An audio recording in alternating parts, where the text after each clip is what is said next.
Здравствуйте! Сегодня я вам расскажу о фиточае от кашля сухого и мокрого, в состав которого входит алтея лекарственного корень, одуванчика лекарственного цветки, калачиков садовых листья, фенхеля плоды, плоды тмина обыкновенного, мяты перечной листья. Это натуральный продукт. Он способствует оздоровлению при заболеваниях, провоцирующих кашель, оказывает противовоспалительное антибактериальное действие, успокаивает и регулирует симптомы кашля, оказывает отхаркивающее и увлажняющее действие, нормализует функции бронхолегочной системы. Фиточай Доктор Фито может быть рекомендован в качестве диетической добавки для использования в рационах диетического питания как дополнительный источник биологически активных веществ. Способ приготовления. Положите в чашку или заварочный чайник 1 пакетик фиточая из расчета на 1 прием.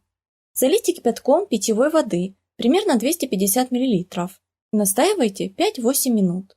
Рецептура фиточая создана в сотрудничестве с врачами, фармацевтами и травниками на 100% из натуральных ингредиентов. Информацию о том, где приобрести данный продукт, оставляю в описании под видео. Если у вас остались вопросы, пишите в комментариях под видео.